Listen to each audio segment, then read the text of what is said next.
Allahumma salli wa sallim wa barik ala Sayyidina Muhammadin wa ala alihi wa ashabihi wa tabi'ina lahum bi ihsanin ila yaumiddin, amma ba'd. Qala Allah Ta'ala fi kitabihil karim, a'udzu billahi minasy syaithanir rajim. Bismillahirrahmanirrahim. Subhanalladzi asra bi 'abdihi lailan minal masjidil haram ilal masjidil aqsa. Alladzi barakna haulahu linuriyahu min ayatina innahu huwas samiul basir. Wa qala idan innas salata kanat 'alal mu'minina kitaban mawquta. Wa qala an-nabiy sallallahu alaihi wasallam man salaka tariqan yaltamisu fihi ilma syahalallahu lahu tariqan ilal jannah. Shadaqallahul azim. Yang saya muliakan para alim ulama, tokoh agama, tokoh masyarakat, para kiai, saya muliakan, saya takzimi para ustadz dan ustazah, dan juga saya hormati aparatur pemerintah, mungkin hadir Bapak RT atau Bapak RW. Dan juga yang saya hormati, sama-sama kita muliakan Ketua Masjid Ibnu Husaimi bin Ismail beserta jajarannya. Saya hormati juga di sini hadir juga Ketua Perumahan, Pak ya. Ketua Perumahan Grand Citra Family Ceria. Grand Citra Family Ceria. Oh, Grand Family Ceria. Dan ibu-ibu pengajian, ada ibu-ibu pengajian sini. Namanya apa dia? Al-Hidayah. Hah? Dan juga bapak-bapak, ibu-ibu jamaah Masjid Ibnu Suhaimi yang insya Allah dimuliakan Allah Subhanahu wa taala. Bersyukur kita kepada Allah pada malam hari ini Allah pertemukan kita di tempat yang mulia, di malam yang mulia, di bulan yang mulia. Dalam rangka yaitu memperingati hari bersejarah di dalam Islam, yaitu Isra wal Mi'raj Nabi besar Muhammadin sallallahu alaihi wasallam. Selawat teriring salam semoga tercurah pada junjungan kita, tauladan kita, Sayyidul Anbiya wa Mursalin, Khataman Nabiyyin Muhammadin sallallahu alaihi wasallam. Semoga tercurah pada keluarga dan sahabatnya dan pengikut-pengikutnya yang setia dan istiqamah mengikuti jejak langkah beliau ila yaumil qiyamah. Allahumma sholli ala Muhammad wa ala ali Muhammad. Bapak Ibu yang dimuliakan Allah, pepatah Arab mengatakan unzur maqala wala tanzur man qala. Lihat yang dibicarakan, jangan lihat yang bicara. Kalau Bapak Ibu nyingok yang ngomong, kecewa. Alah ustaz ini tak sesuai dengan bannernya ya. Bannernya belagak ni ya. Oh, rupanya asli lucu hitam jelek pula. Kecewa kamu. Tapi kalau lihat apa yang aku omongkan, kalau ada baiknya insya Allah kita ambil lagi. Dan juga berdirinya aku di sini Bapak Ibu bukan berarti aku lebih pintar dari kamu. Aku yakin yang di depan kiri kanan jauh lebih pintar daripada yang ngomong ini. Aku yakin kamu jauh lebih pandai daripada yang ngomong. Tapi kita di sini sama-sama belajar. Aku belajar menyampaikan, Bapak Ibu belajar mendengarkan. Semoga pertemuan kita malam ini diberkahi oleh Allah Subhanahu wa taala. Amin ya rabbal alamin. Bapak Ibu yang dimuliakan Allah, sebelum kita membahas tentang Isra wal Mi'raj, di sini saya akan menyampaikan 3 nasihat malaikat Jibril kepada Rasulullah. 3 nasihat ini Bapak Ibu singkat, padat, tapi penuh dengan makna untuk kita renungkan di dalam kehidupan dunia ini dan juga kehidupan di akhirat nanti. Apa 3 nasihat tersebut? Yang pertama, kata malaikat Jibril, ya Muhammad, isma syi'ta fa innaka mayyitun. Wahai Muhammad, hiduplah sesukamu, sesungguhnya engkau akan mati. Singkat Pak, Hiduplah sesukamu Muhammad, tapi ingat engkau akan mati. Nah, kematian ini Bapak Ibu tidak mengenal sehat ataupun sakit. Betul lah. Kematian tidak mengenal kaya ataupun miskin, pejabat ataupun rakyat, wong kota, wong desa. Pasti akan mengalami namanya kematian. Orang kaya, orang miskin, raja-raja, rakyat biasa, ketua masjid, nah mati. Hah? Pak Ustadz, mati. Tapi lemaknya jadi Ustadz ini matinya terakhir. Nah itu Pak Ketua lemaknya. Biasanya ketua dulu, wakil ketua, bendahara, sekretaris, baru lagi Ustadz terakhir. Nah maka Bapak Ibu yang dimuliakan Allah, Nabi Shallallahu Alaihi Wasallam mengatakan jadilah orang yang cerdas. Jadilah orang yang pintar di dalam mengarungi kehidupan di dunia ini demi mencapai kesuksesan kehidupan di akhirat nanti. Siapa wong yang cerdas ini? Kalau menurut kita wong biasa ini, wong pintar itu yang banyak gelarnya. Betul lah? Wong pintar itu yang tinggi pangkatnya, besar jabatannya, menurut kita. Tapi kata Nabi, orang yang cerdas itu orang yang banyak mengingat mati dan membuat persiapan bekal kematian tersebut. Kira-kira ibu bapak di sini tahu tak tanda-tanda kematian? Tahu tak tanda-tanda bakal mati? Tanda mati itu ada 6. Kepengen tahu tak? Nah, kalau kepengen tahu malam ini, nak aku kasih tahu. Tapi kalau ada salah kok tanda ini dengan kita, maksud aku itu cepat-cepat minta maaf kalau banyak salah. Nah, belum tahu tanda-tanda ngelaju ke Pak? Apa tanda kematian? Yang pertama tanda kematian kalau rambut sudah ubanan. Banyak ubanan. Malaikat itu tidak sekolah tapi tidak lolo. Kamu ubanan, kamu semir hitam minta kata tidak ubanan. Malaikat bukan aku tidak tahu. Ngapa nih yang uban tanda mati? Ketika malaikat Israel nak nyabut nyawa Nabi Idris. Ketika itu, uji Nabi Idris. Oil, kalau bahasa kita. Nak nyabut nyawa, dia utusan dulu. Jangan kamu tantang-tantang nak nyabutin. Uji malaikat Israel, wahai Idris, itu sudah ada utusan dari Allah. Mana? Itu uban di kepala. Nah, jadi Bu, Pak, uban ini tanda-tanda para mati. Bukan berarti tidak uban tidak mati. Yang kedua, tanda kematian kalau gigi sudah ompong. Walaupun pakai gigi palsu masih tahu. Awas, hati-hati. Yang ketiga, tanda kematian itu kalau dengar ceramah duduk galak nyender. Itu yang ketiga ini. Yo. Kalau dengar ceramah duduk galak nyender, deh.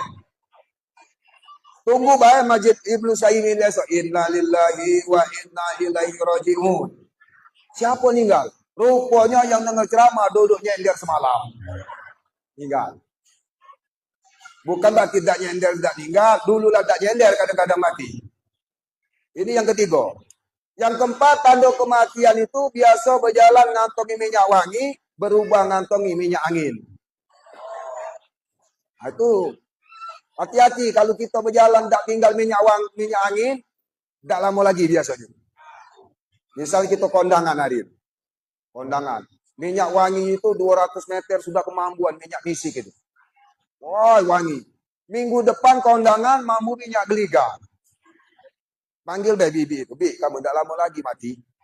Kamu tahu, kamu lama mampu minyak geliga. Itu tanda. Yang keempat.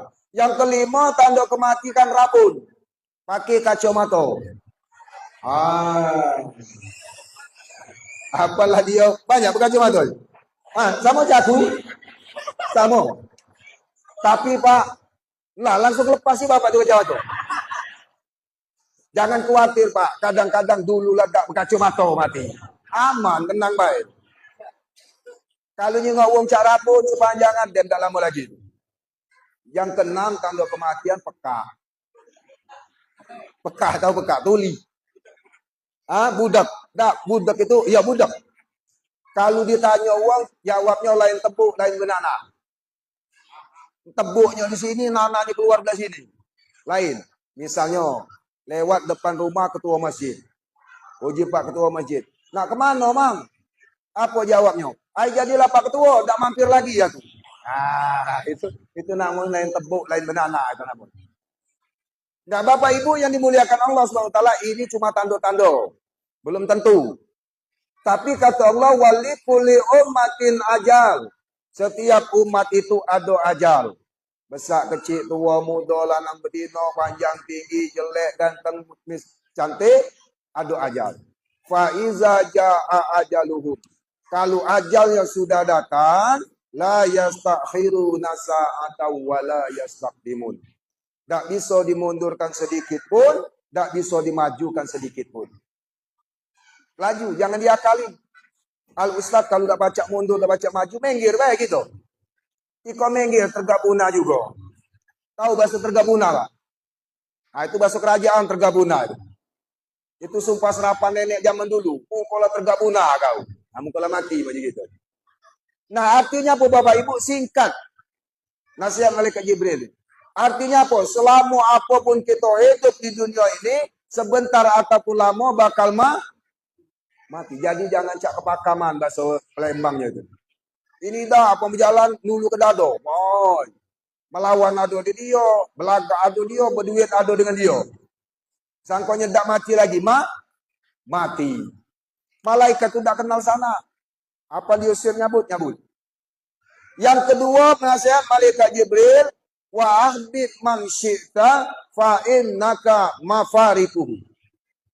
Cintailah apa yang kamu sukai, sesungguhnya engkau akan berpisah dengannya. Cinta dengan pangkat, berpisah. Kalau tak pangkat dulu ninggalkan kita dulu ninggalkan pangkat. Betul lah. Kalau kita lah pensiun berarti kita ninggal ke pangkat. Kalau kita cinta dengan jabatan sama juga. Amat tak jabat dulu ninggalkan kita dulu ninggalkan jabatan. Cinta dengan harta berpisah. Ibu-ibu cinta dengan laki berpisah. Jadi maksud aku tuh cinta tuh boleh tapi jangan terlalu. Ibu-ibu zaman sekarang Pak, kalau laki nak kondangan, gosokan sepan mapit, baju mapit, sisiran tadi mencak kembang dicocok. Mulai itu bini curiga. Hai Kak, lain gaya kamu itu. Jangan-jangan nak marah jantung pirang kamu itu. Jangan terlalu sayang Bu, berpisah. Lagi kamu bercewekan baik, lagi kamu cak makam. Dek, mojok di berdua tadi, di bawah tiang listrik. Dek, terus terang baik, aku tidak bisa hidup tanpa dirimu. Dilarang tadi. Lebih dino dalam makam pula, aku cak itulah Kak. Tidak ada yang lain selain dirimu. Lah nikah, mati bini, belum kering kuburan bini, laki sudah pacak nyanyi di orkesan. Belah bini tadi nangis, cepet nih yang kau ninggalkan, ya anak masih kecil-kecil. Benarnya mulung mak jenis kayu. Belum kering kuburan lah nyanyi di orkesan. Barulah 1 bulan diriku ditinggalkan. Aku sudah tak tahan dicekam kesunyian. Tererorerong. Uji lakinya tadi. Kadang-kadang bapak-bapak ini aku heran juga. Jangankan bini sudah mati, bini masih hidup nak berbini lagi. Betul lagi gitu. Jangan sesinggungan kamu kalau dia sudah bini. Iya. Nah, ini bapak kita juga Pak dengan bini jangan terlalu cinta. Berpisah. Lagi beli jangan cak makam yang tidak ada yang lain selain dirimu. Kalaulah mati laki sudahlah. Di tempat aku dusun aku sana. Lakinya mati Bu. Bininya itu Pak 3 hari 3 malam nangis. Sampai-sampai tak macak buka biji mata boleh nangis tadi. Lah 2 bulan dari situ ketemu dengan aku di orkesan. Ya ketemu Pak. Aku ceramah. Dia pernikahan. Jengok diusul ku menyanyi. Apa jengok aja kecak ibu. Tetangga aku nangis 3 hari 3 malam itu. Jengok, Pak, pakai sepan legging itu, pakai baju lekton. Tahu baju lekton? Angkat tangan kelek katon. Itu baju lekton namanya. Wow, aku yang nangis 3 hari 3 malam itu. Pakai sepan legging, baju lekton, bulu mato anti badai itu panjang. Sekarang kan pakai bulu mato anti badai.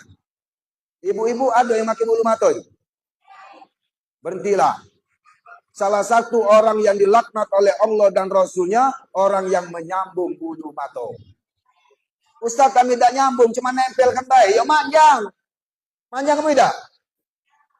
Jadi tidak usahlah, syukuri baik ini. Sudah dong. Dapat laknat dari Allah dan malaikat dan Rasulnya, orang yang menyambung bulu mato. Sekarang ada yang 2 kilan bulu mato. Kalau dia ngedip mato, mencak punah. Lap. Ya Allah. Bulu mato lentik, alis tebal, bibir warna-warni. Yang nangis 3 hari 3 malam tadi. Ungu, pink, abang. Badan mencak sabut, Pak. Lentik luan, lentik buri badan dia. Uji kawan aku kan kori. Duduk di depan, kami kan ceramah di depan. Uji kawan aku, mak mana Ustaz ini? Lah uji ku mak mana lagi ya nak? Dijingok berdosa. Tak dijingok, tak bertemu lagi cukup ya. Terpaksa nyingok kita di depan. Nah jadi jangan terlalu cinta. Maksudnya apa? Nasihat malaikat Jibril ini, boleh kita cinta dengan pangkat, boleh cinta dengan jabatan, boleh cinta dengan harta, boleh cinta dengan anak, boleh cinta dengan laki bini, tapi cinta dengan itu jangan sampai melebihi cinta kita kepada Allah Subhanahu wa taala. Cinta dengan dunia beserta isinya akan berpisah, cinta dengan Allah akan berjumpa. Nah, malaikat Jibril itu Allah mengutus dia nasihati Rasulullah itu, nyuruh tubuh dimikir. Sekarang kita ini lebih cinta dengan yang akan berpisah, apa lebih cinta dengan yang akan berjumpa, yaitu Allah Subhanahu wa taala. Jadi suruhnya mikir gitu. Yang ketiga nasihat malaikat Jibril, wa'mal man syi'ta fa innaka majziyum bi. Hiduplah sesukamu, sesungguhnya engkau akan mendapat balasan di hadapan Allah Subhanahu wa taala. Nak solat, nak idah, nak sembahyang, nak puasa lajulah, nak idah sudah, tapi wa may ya'mal misqala dzarratin khairan yara wa may ya'mal misqala dzarratin syarran yara. Ada balasannya guys. Nah, Bapak Ibu yang dimuliakan oleh Allah Subhanahu wa taala, bulan Rajab ini adalah bulan mulia. Ngapa sangkan dikatakan mulia? Bulan hadiah dari Allah kepada Rasulullah, asbab kesabaran Rasulullah sallallahu alaihi wasallam. Rasulullah itu wong yang paling sabar, Bu, Pak. Lahir di Mekah, besar di Mekah, dimusuhi oleh wong Mekah. Dia hijrah ke Taif. Hijrah ke Taif itu berharap kalau di Taif itu galak masuk Islam. Kalau ada yang galak masuk Islam nak dijadikan perkembangan dakwah di Taif. Kebiasaan wong Arab itu gemarnya memuliakan tamu.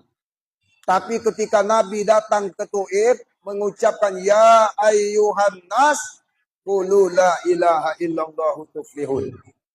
Wahai manusia, ucapkan la ilaha illallah, kamu akan bahagia. Kamu akan berjaya, kau selamat dunia akhirat. Nah, yang tadi gemar memuliakan tamu, Nabi menawarkan agama, berubah caci maki yang diterima oleh Nabi. Bukan cuma caci maki, ketika Nabi nak balik dari Taif, dibuntuti oleh anak-anak muda Taif ini, ngelempari batu, ngelempari tai unta. Sehingga baju Nabi putih jadi merah boleh darah, baju Nabi putih sehingga jadi hitam boleh kotoran unta. Datang malaikat penjaga gunung. Uji malaikat, wahai Rasulullah, aku ini malaikat penjaga gunung. Kalau kau perintah ke aku bentur ke gunung di Taif ini, aku bentur ke. Mati galau untuk Taif ini. Apa uji Nabi? Sabar kat, jangan. Walaupun hari mereka tidak mau menerima Islam, aku berharap anak cucu kaki menyembah Allah Subhanahu wa taala. Akhirnya atas kesabaran Nabi, tumbuhlah ulama-ulama dari kota Taif tersebut yang dulu mencaci Nabi. Setelah Nabi datang ke Mekah, Allah mengutus malaikat Jibril untuk menemui Nabi. Assalamualaikum ya Rasulullah. Waalaikumsalam wahai Jibril. Ngapa Jibril?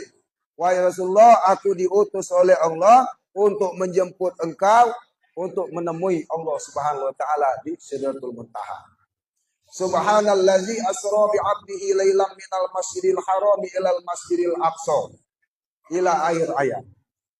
Maha suci Allah yang telah perjalankan hambanya di malam hari dari Masjidil Haram ke Masjidil Aqsa. Tidak sampai semalam Pak Bu. Ibu, Masjidil Haram ini di mana tempatnya? Masjidil Haram di mana?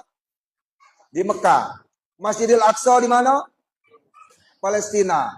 Kalau nak berjalan kaki dari Mekah ke Palestina itu 2 bulan baru sampai. 2 bulan berjalan kaki. Nah ini atas izin Allah, pergi dari Masjidil Haram sebelum maghrib, kaget dia balik ke Masjidil Haram lagi sebelum subuh. Dia setelah itu datang ke Masjidil Aqsa salat 2 rakaat. Dia nak naik langit pertama diadang oleh betina cantik. Bawa 2 gelas air. Ditawarkan kepada Nabi, Nabi memilih susu apa arak. Nabi memilih susu.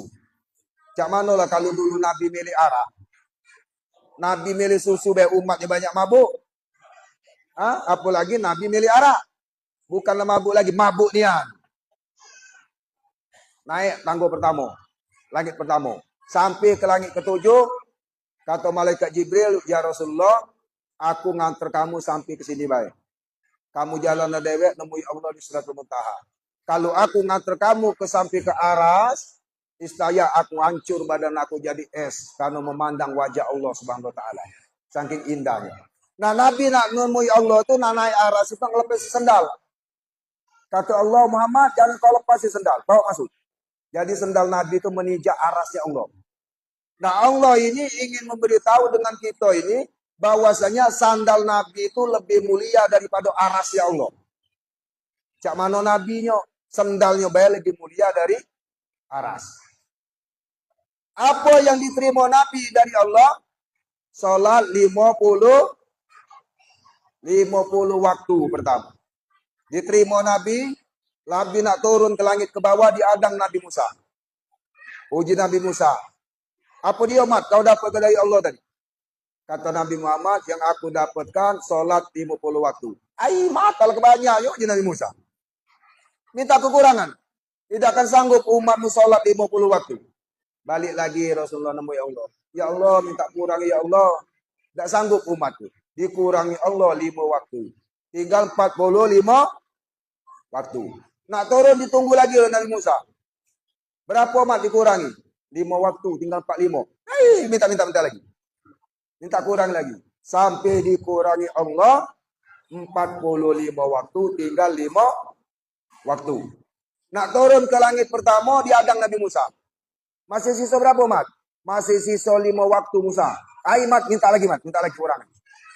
Tak akan sanggup umat musola 5 waktu. Uji Nabi Muhammad. Oi Musa, aku lah malu. 45 waktu dikurang. Mada aku nak minta lagi.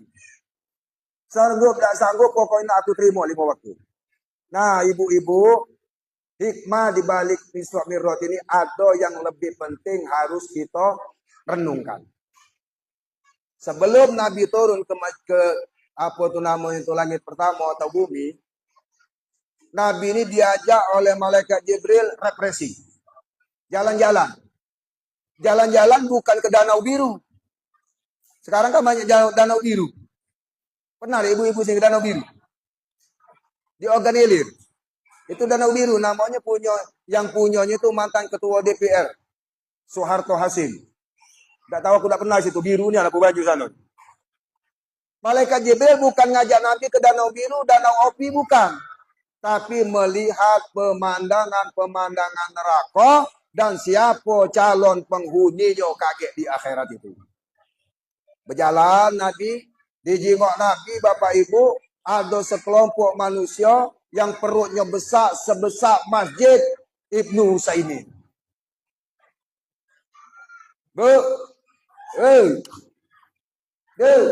Lah banyak ceramah juga ibu kucing. Iya. Dia tengok Nabi ada sekelompok manusia yang perut besar sebesar masjid ini. Uji Nabi, siapa Jibril yang perut besar-besar itu? Kata Jibril, wahai Muhammad, itu gambaran umatmu yang galak makan harta riba. Tahu riba? Bu, tahu riba? Termasuk bank kewer-kewer itu.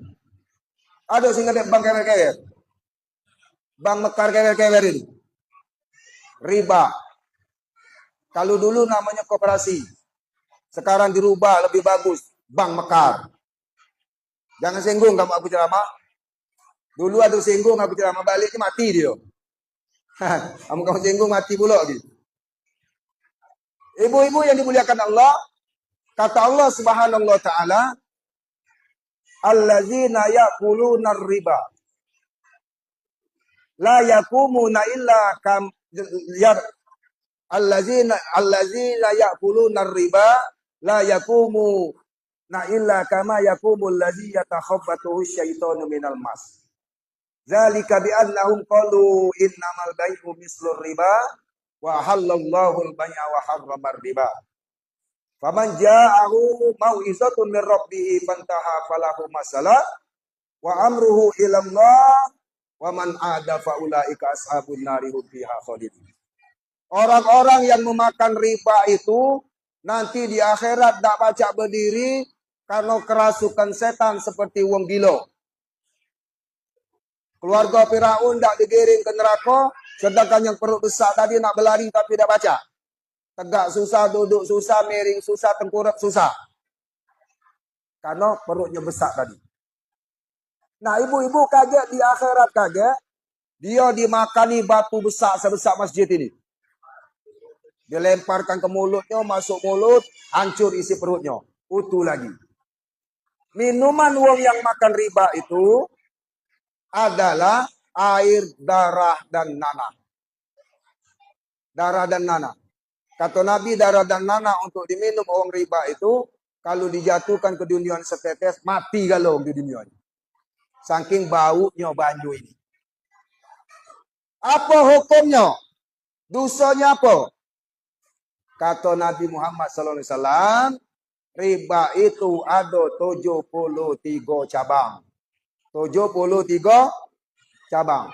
Yang paling ringan sekali dosanya sama dengan laki-laki yang menikahi emak kandungnya dewe.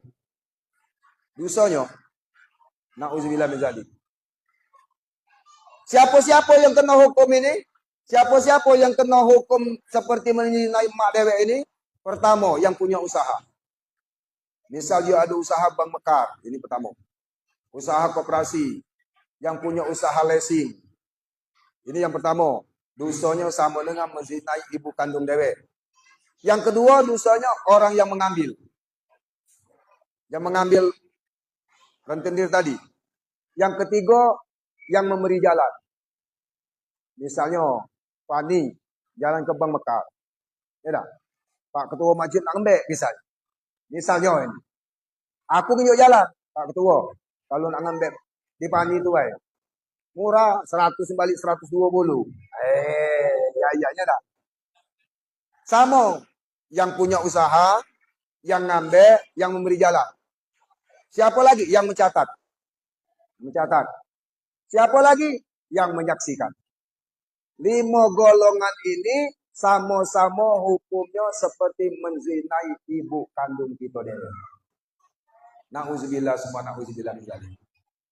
Nah, ini bakal calon penghuni. Di lanjutan ayat tersebut, kata Allah, barang siapa yang mendengar peringatan ini, Al-Quran ini, termasuk kita malam ini, dia tobat.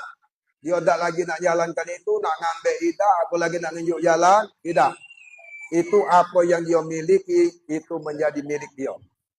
Tapi barang siapa yang mendengar peringatan ini, kata Allah, dia masih terus melaksanakan itu, inilah penghuni neraka yang akan kekal di dalamnya selama-lamanya.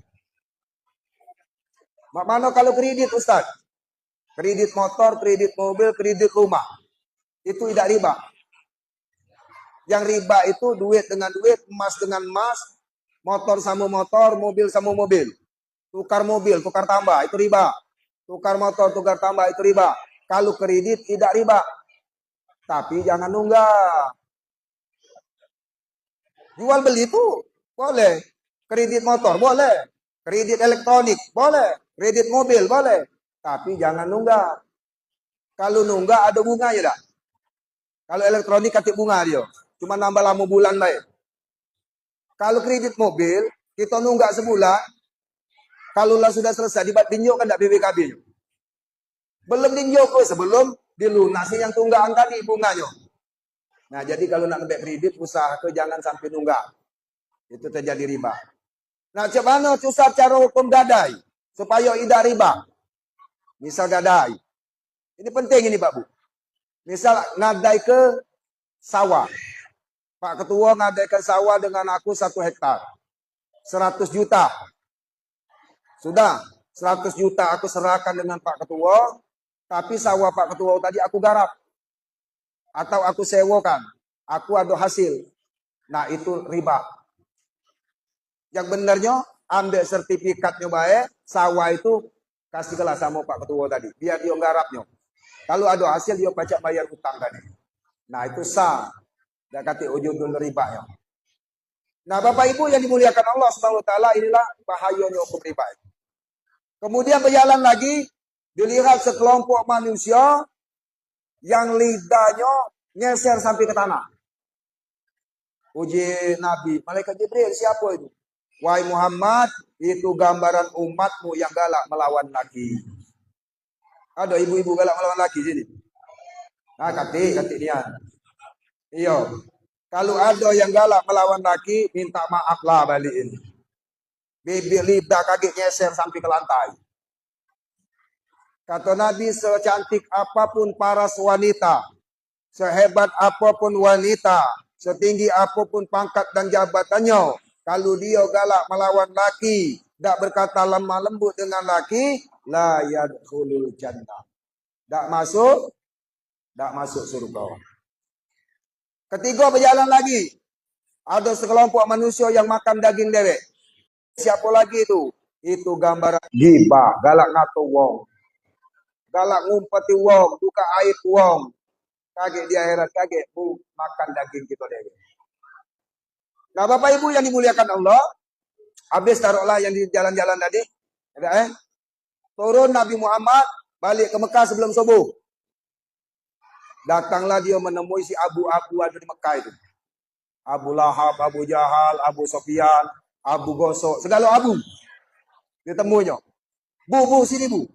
Aku semalam tubuh dari Masjidil Haram ke Masjidil Aqsa.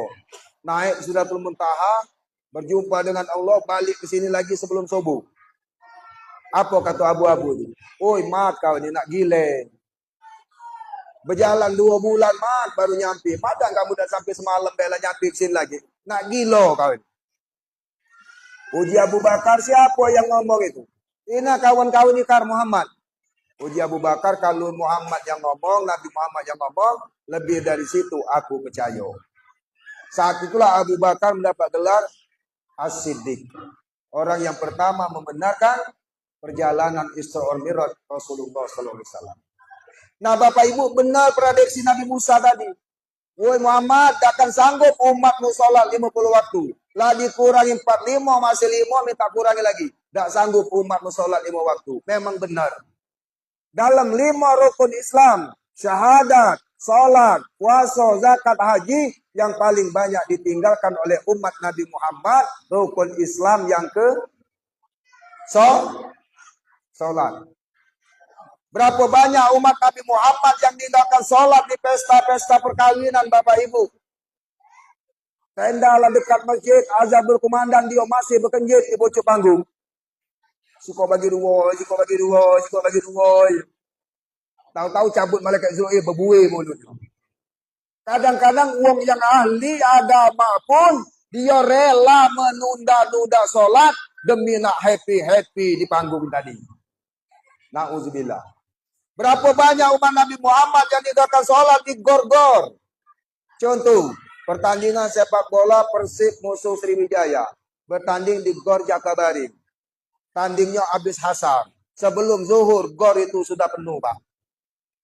Ngapa alasannya? Takut ketinggalan kercis, kaget tak macak masuk. Berapa banyak umat Nabi yang meninggalkan sholat zuhur di situ. Tandingnya sudah asar. Asar lah tak sholat pulau. Balik maghrib macet di jalan. Lewat pulau. Isya kecapean. Begitu subuh kesiangan. 5 waktu umat Nabi Muhammad tak sholat. Kata Nabi, barang siapa yang sengaja meninggalkan satu sholat, akan dihukum satu hukum di neraka. Sekali sholat tubuh tinggalkan dengan sengaja, satu hukum di neraka. Uji Nabi, uji sahabat, ya Rasulullah berapa lama satu hukum itu? 80 tahun Bapak Ibu. Sekali meninggalkan sholat dengan sengaja, 80 tahun disiksa di neraka. Sehari di neraka itu bagaikan 1000 tahun di dunia bandingannya. Fi yaumin kana miqdaruhu alfasanatin mimma ta'udun. Satu hari di akhirat itu bagaikan 1000 tahun di dunia menurut perhitungan kamu, kata Allah. Kalau 5 kali tidak sholat, bayangkan baik. Kali 80. 5 kali 8. Nah di akhirat lagi ibu-ibu, bapak-bapak, bukan haji kita yang ditanya. Bukan puasa kita. Bukan zakat kita. Tapi sholat yang pertama. Awalu mayyuhasabu bihil abdu yaumal qiyamatis sholat. Pertama kali akan diadili pada seorang hamba pada hari kiamat adalah sholat. Bukan puasa, bukan zakat, bukan haji. Fa in saluhat sairu amalihi. Kalau sholatnya baik, baik kalau amal lainnya. Haji baik, puasa baik, zakat baik, umroh baik, infak baik, baik kalau. Wa in fasadat sairu amalihi. Kalau sholatnya buruk, buruklah kalau amal ibadahnya. Kalau dia tidak sholat, kata Nabi, amal ibadah tidak diangkat ke langit oleh Allah, tidak diterima oleh Allah Subhanahu Wa Taala. Nah maka Bapak Ibu, sholat ini kunci segala-galanya. Kunci kebaikan ada di sholat. As-sholatu miftahul khair. Sholat adalah kunci kebaikan. Walaupun kita setiap hari sedekah dengan uang baik, tidak pernah bermusuhan, tidak pernah belagu, tapi kita meninggalkan sholat, tidak kati kebaikan kita di hadapan Allah Subhanahu Wa Taala. Sholat kunci keberkahan dunia akhirat. As-sholatu miftahul barakah. Sholat kunci keberkahan. Kita begawe sehari. Begawe sehari, dapatlah gaji kita itu 100 juta sehari. Tapi kita meninggalkan sholat, Allah cabut keberkahan rezeki yang Allah berikan. Apa tanda rezeki tidak berkah? Dimakan anak-anak susah diatur, dimakan bini-bini melawan laki, dimakan oleh lakinya susah untuk melaksanakan perintah Allah Subhanahu Wa Taala. Nah, tubuh ingat kalau anak tubuh susah diatur, tengok hasil tubuh itu dari mana. Jangan-jangan hasilnya dari yang meragukan. Kalau bini masih galak melawan laki, nah tengok dulu rezeki itu dari mana. As-salatu imaduddin, salat tiangnya agama. Sesuai tema tadi, tiang agama. As-salatu imaduddin, faman aqamaha faqad aqamaddin, wa man tarakaha faqad hadamaddin. Nah kita dimikir, banyak menegakkan agama, apa kita sudah banyak merobohkan ini agama. Salat kunci segala-galanya Bapak Ibu. Kita dah pacak ngelak lagi kaki di hadapan Allah Subhanahu Wa Taala. Padahal kata Allah, kata Rasulullah, mantasab bahadi qaumin fahuwa minhum. Barang siapa yang meniru-niru suatu kaum, kaget dibangkitkan dengan kaum yang ditiru. Pembeda antara orang Islam dan orang kafir adalah sholat. Kalau orang Islam dia tidak sholat, berarti dia niru orang kafir. Bukan berarti dia kafir, jangan salah enggak. Ustaz tengah tu orang Islam tak sholat kafir. Bukan. Tapi perbuatannya sama dengan perbuatan orang kafir. Walaupun dia tidak sholat, kalau mati tetap kita sholatkan. Tetap kita urus. Karena dia ada kalimat la ilaha illallah. Dia Islam. Tapi kalau dia tidak sholat, dia sudah meniru orang kafir. Kaget atau Nabi dibangkitkan dengan wong kafir, sama-sama masuk neraka sama wong kafir. Nah, Bapak Ibu yang dimuliakan Allah, melalui Isra wal Mi'raj malam ini, pertama apa yang kita ambil hikmahnya? Pertama, kesabaran Nabi. Nabi itu sabar wong. Tak katik batas. Kita ni kadang-kadang batas dewek. Oh Ustaz sabar batas 3 kali. Lebih 3 kali nak nekani dia. Balak jadi ya.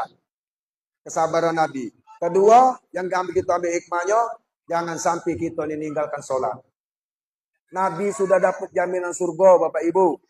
Dosa dia sudah diampuni, baik yang akan datang maupun yang lalu. Bengkak kakinya boleh sholat. Kita ini hidup bergelimang dosa, cucung Nabi bukan, Allah keberani kita meninggalkan sholat. Apa kita lebih pakam daripada Nabi Muhammad SAW? Nabi sudah dapat jaminan surga baik, tak pernah tinggal sholat lagi bengkak kaki. Kita ni tak kaki jaminan, berani-beraninya kita meninggalkan sholat. Tapi aku yakin di perumahan Ibnu Utsaimin ini, insya Allah uangnya soleh-solehah galau. Terutama bapak-bapak, masjid ini jantungnya kampung. Hidupnya kampung ini di pandangan Allah kalau masjid ini makmur. Aku bisa tegak sini oleh karena ada jantung. Kalau jantungku sudah mati, aku tidak bisa ngomong lagi. Nah itu juga masjid. Kalau masjid yang lain tak makmur, tak kati azan 5 waktu, masjid ini, kampung ini dianggap oleh Allah mati. Sehingga setan-setan akan menguasai kampung kita. Jadi untuk bapak-bapak khususnya dimakmurkan masjid. Apa kata Allah di surah At-Taubah ayat 18? Innama ya'muru masajidallahi man amana billahi wal yaumil akhir.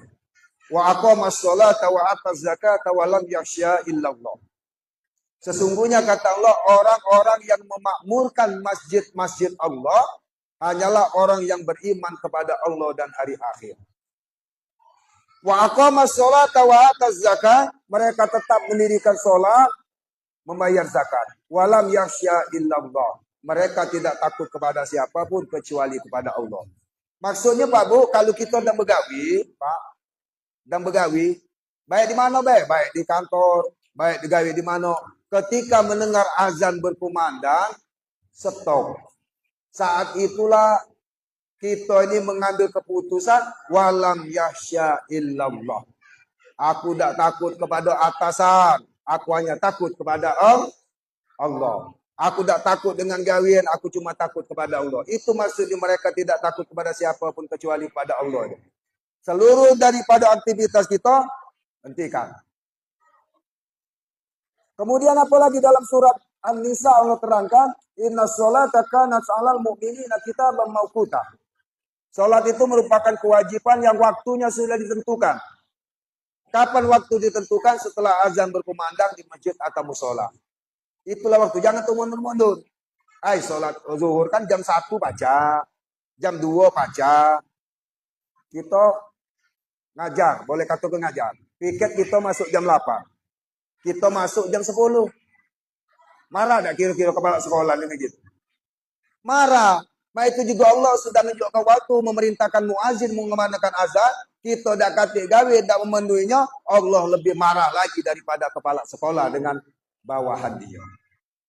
Nah maka untuk ibu-ibu kalau lagi goreng ikan, masak sambal, dengar azan berkumandang, mati dulu kompor. Jangan ditunda-tunda. Kaget kamu nak nunggu masak sambal, masak ikan, tamu bulanan itu datang, tidak baca sholat. Mati dalam keadaan itu, mati dengan meninggalkan sholat dengan sengaja artinya. 80 tahun disiksa di neraka.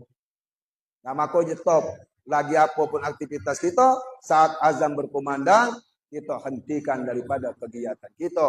Kita dahulukan haknya Allah, insya Allah hak kita akan ditunaikan oleh Allah Subhanahu wa taala. Ada pantun yang terakhir untuk kita galau-galau. Hari ini hari Jumat, besok hari Sabtu.